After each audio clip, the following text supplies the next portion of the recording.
without further ado, let's start the clock. There is no clock, but let's start the clock and let's go through.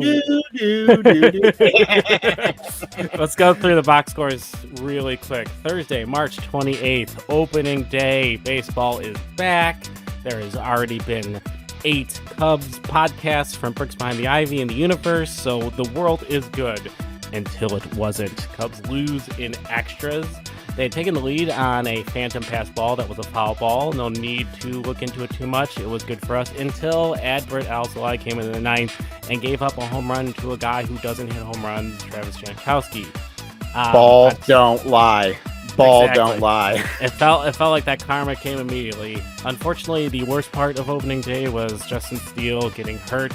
As you know, he's going to be potentially missing the rest of this month at least, and that seems to be the best case scenario. And the injury report actually wasn't as bad as they thought. It's a hamstring strain, and he's working through it. And they've already seen him doing some small toss and stuff at Wrigley this week.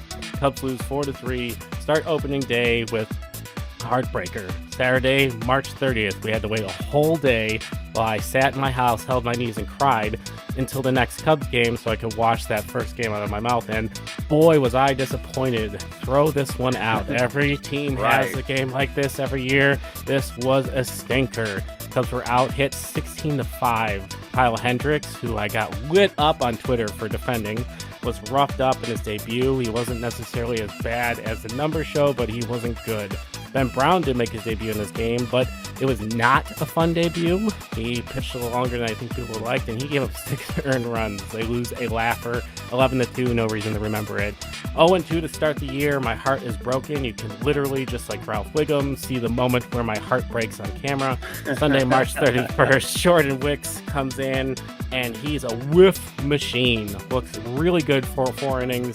Only had 2 earned runs, but 5 runs given up because Juggles the Clown Morrell was playing third base, and we started to see what this transition is going to look like as he learns the position. Bullpen came in and was nails. Everybody's concerned about this bullpen in the offseason a little bit. 5 innings pitched, 7 strikeouts, only 3 hits after the 5th inning. Cubs had 12 hits and 9 runs. Really looked good. Morrell started the day with a home run, but he gave up some runs with an error, so he's +1 with the 2 runs he gave up unearned from his error and the 3-run homer in the first inning. So +1 on the day. Cubs win. Great math. Great math. Cubs, this is a math podcast. Cubs win 9-5. We sing the damn song for the first time. Monday, April 1st, the Cubs don't play. Just kidding, April Fools.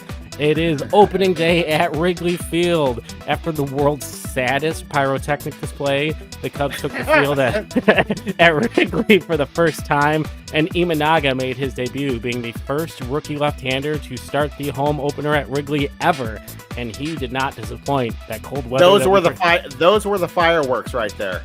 Correct. Those were the fireworks. Those were worth $5.3 billion per Forbes.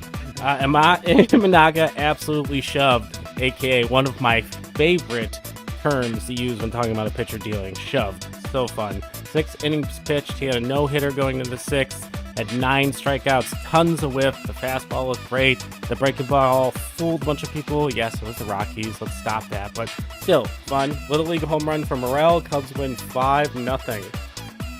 Ooh, excuse me.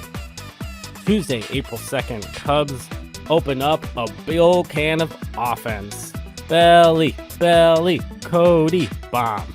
He hits a home run while Wrigley is chanting on a very cold night in April, the second home game of the year, highlighting why Wrigley is special. Morrell is showing so much growth at the plate, hit another home run, starting pitching with the ass man, Javier Assad. 6 innings pitched, 4 hits, 5 strikeouts. Cubs starting pitching to start the year at Wrigley, 12 innings, no runs. Cubs win another game. We're now 2-2. Life is good.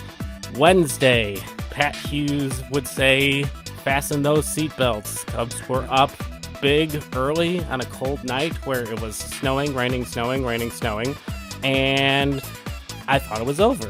What can Brown do for you? Brown can come in and shove. 4 innings pitched, 5 Ks, tons of whiffs on that breaking ball, but then got scurry for no reason at all. Cubs came in, bullpen did not look great after Brown. Things fell apart a little bit. We had another Morrell error. The Morrell error count in the season is already at 3. Not something I've been planning on track. Not trying to point out the defense for him. It's a work in progress. We'll give him the benefit of the doubt.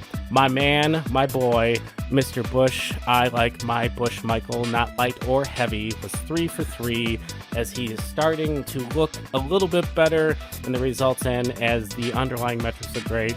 Cubs win 9-8, and that is what the week was. 4-2 for our heroes in blue.